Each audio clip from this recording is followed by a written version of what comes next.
Over 100 people were murdered in Russia on Friday, including women and children. 11 terrorists were captured by Russian authorities as they attempted to cross the border into Ukraine. They are being interrogated, and all roads lead to the U.S. State Department, who have been directing Ukrainian forces since their 2014 coup. The attack occurred on March 22nd, or 3/22.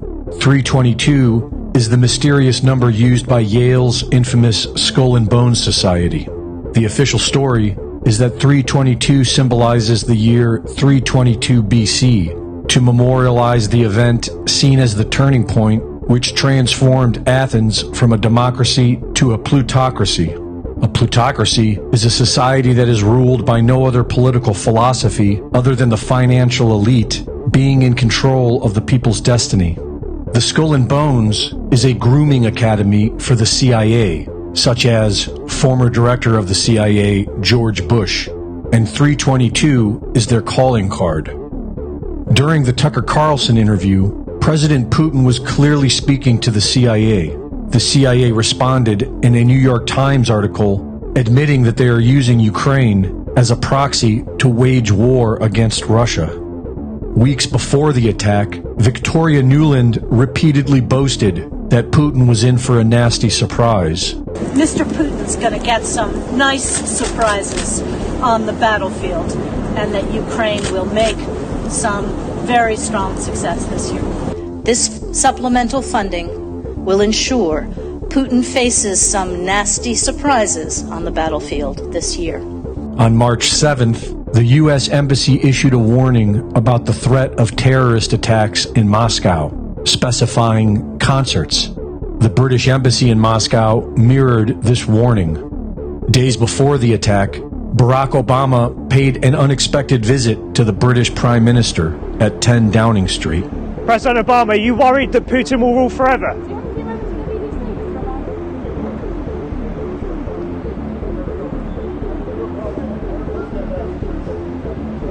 President Obama, why should we care about democracy in Russia? Do you have a few moments? Did you just Will you speak to us? Come and have a chat with us for a minute. How did it go? What did you talk about? Within hours of the attack, and without any evidence, the U.S. government blames the attack on the Islamic State and says that Ukraine is not involved.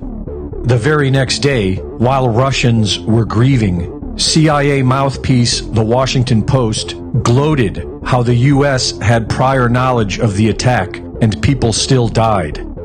It has been noted that the terrorists were either professional assassins or trained by Western forces, for they were demonstrating NATO training methods such as shooting in small bursts, trigger control, and proper mag reloads. For anyone with eyes to see, this is the modus operandi of the West. Al-Qaeda was famously created by Western intelligence agencies to fight the Russians in Afghanistan, and has been cultivated by the U.S. government and used as a catalyst for illegal wars and tyrannical laws against U.S. citizens. Ukraine's spy chief said 3 months ago, expect more attacks deep inside of Russia. I'm very glad to see this. Yeah. That's my reaction. That's your reaction. You're happy to see it happen. Yeah. Do you think there'll be more I think so.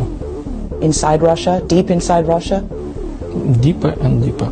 Dmitry Medvedev said that everyone is asking him what to do. He answered that those who were caught need to be killed, but it's much more important to kill everyone involved, everyone who paid, who sympathized, and who helped.